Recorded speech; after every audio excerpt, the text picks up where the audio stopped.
Welcome to this joint presentation of the Wisconsin Resource Center for Charter Schools and the Wisconsin Association of School Boards. My name is Guy Levitt, and I'm the Director of Organizational and Consulting Services for the Wisconsin Association of School Boards. This session is part of a 9-part series of programs designed for school board charter school authorizers. This section is Section 7, Defining Performance and Accountability Standards. Charter school contract has to include a description of the educational program that the charter school intends to use for its students. The contract also needs to include what methods the school is going to use to help make sure that students are attaining their educational goals that have been set for them. And it also should include the methods that's going to be used to measure student progress toward meeting those goals. The role of the authorizer is to do the monitoring and making sure that the requirements set up are being carried out. The Center for Public Education has created a 4-quadrant grid called part of Data First. And when we look at these 4 quadrants, the very first quadrant is collecting baseline data and set goals. And when we talk about baseline data, what we're looking at there is exactly that. Where are things right now? As an example, enrollment might be considered baseline data. You might look at environmental data such as discipline reports or surveys of how students and teachers feel about the school. That's considered baseline data. And once you've got your baseline set, then you're ready to start doing some progress monitoring. The next thing you've got to do is you've got to align your resources. And when we think about resource alignment, the first thing that comes to mind is, of course, money and budget. You always start by looking at your fiscal resources and where are you spending your money? What kind of return are you getting on investments, and are those resources being equitably distributed? But resources is more than just money. As an example, in a normal school district, you spend 85% of your spending is on human resources. So you want to look at that and decide what kind of data do you want to collect in the area of human resources. And a third type of data you might be collecting is going to be facilities data. How much space does that charter school need? And does the charter have, for instance, up-to-date technology? So this quadrant here is going to be really telling you, are you putting your money where you need to be? That's the important part of that. The next thing you want to do is identify the programs and practices that are being used in the school. You need to look at the educational resources that are being used. What curriculum is available for students, and what supports are available for students, and are you producing learning gains from those? When we look at that type of data, we're actually looking at what's called leading indicators. And the fourth quadrant is monitoring progress or really assessing your outcomes. And what you're doing in that quadrant is you're really assessing, is it working? Are we getting the type of outcomes that we anticipated? You need to look at all 4 of these quadrants to get some meaningless data, because any one of them by itself doesn't really give you the whole picture. When you put it all together and you go through the whole data cycle, then you can decide whether you're moving forward or not. In the key works of school boards, you've got these 5 segments surrounding student achievement, and the one segment there that's important for school boards is accountability. Looking at monitoring student achievement, looking beyond the test scores, and looking at environmental data, looking at safety data to make sure that you are coming up with not only well-educated students, but well-rounded students. When you collect baseline data, you're really looking at what's your current situation right now, and baseline data will help you to determine your focus. It'll help identify what indicators you want to be looking at, and what kind of information you're going to need going forward.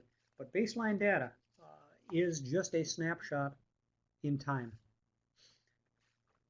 Why do you want to collect data?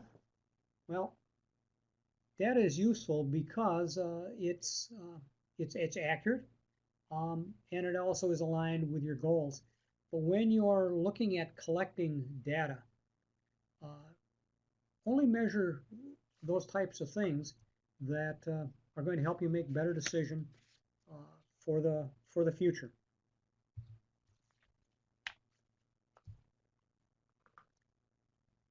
The major areas of focus on data is looking at student achievement.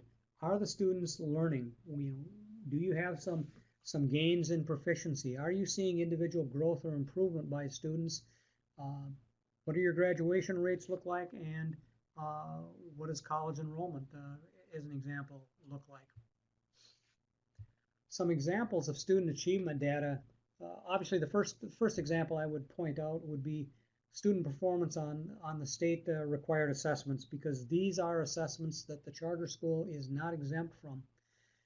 Another source of student achievement could be looking at, does a student have a personal learning plan, or, for example, does a student have a portfolio? Some schools might require that each school have a portfolio. You could collect some parent data by either doing a parent satisfaction survey or looking at parent-teacher conferences and feedback from those parent conferences, as well as parent and teacher evaluation of how the student is doing. Obviously, both the parent and the teacher have some information to share there. Additional data might be available from the student's self-evaluation. How does he or she feel they're doing? And of course, the final piece would be subject area and skill-based tests.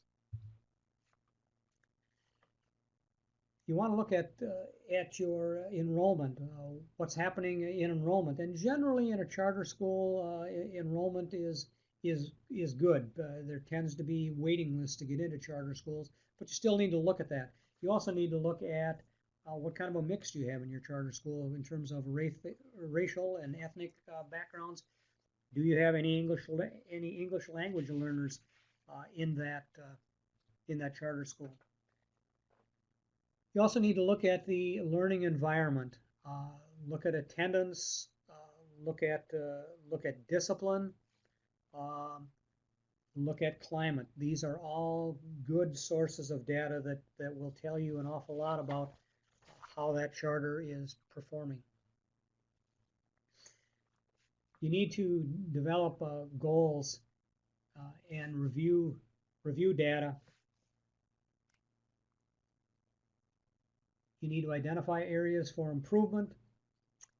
You could do self-assessments. You could use stakeholder groups. You need to look at required initiatives, the state as well as federal requirements, and you could also be referring to a strategic plan as part of that process. Achievement data sets. In the Wisconsin Charter School program, schools are required, charter schools are required to collect data in the area of reading and math and science and social studies, arts, and career and technical education. You also would look at graduation rates as well as retention rates. This is just an example of how those data sets might be reported out, and this is a chart made available by the Center for Public Education. Student populations data sets you could look at enrollment, and again, we've talked about the subcategories under enrollments: race, social economic status, special education, poverty, disability, comparison of the school to the district, and you also might want to look at student mobility data. And again, the students' populations data, again, could be recorded in a fashion similar to what this chart from the Center for Public Education outlines. And finally, discipline and attendance data.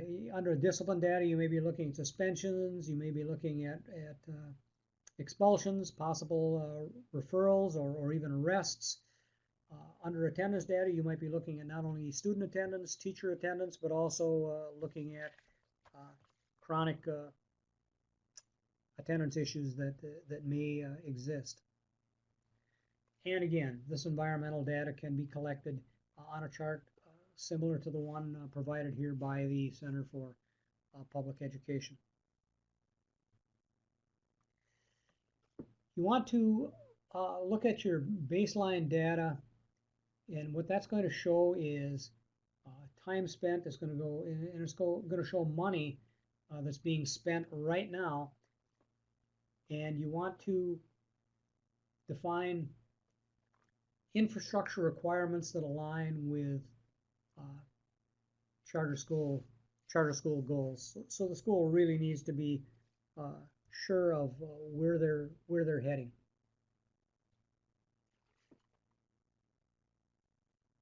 What financial resources is the charter authorizer going to provide to the charter school?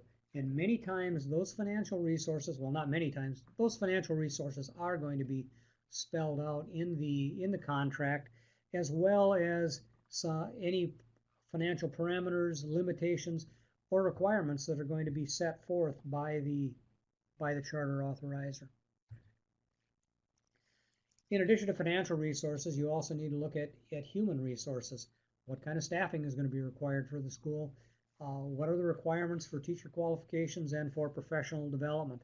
And if the charter is an instrumentality of the district, then that becomes a joint staffing decision between the Charter Governance Board and the authorizer. You also need to look at infrastructure issues, and there again, if it's an instrumentality of the district, it's possible that the district is providing physical space for that charter school, but also what other types of infrastructure, technology might be another example, is the authorizer providing to that charter school. The decision on what curriculum the charter school is going to use is really up to the Charter School Governance Board. That is not a decision made by the charter authorizer. The same thing with the support programs to be provided to students. That becomes part of the learning plan that the charter school has set up. It's not an authorizer function. However, what type of data the charter school is going to provide to the authorizer is generally built in as part of the contract, indicating what types of data does the authorizer want to see so that they can measure how successful that charter school is being. Monitoring progress is actually covered in Section 8 of this recording. So this concludes Section 7 of this recording.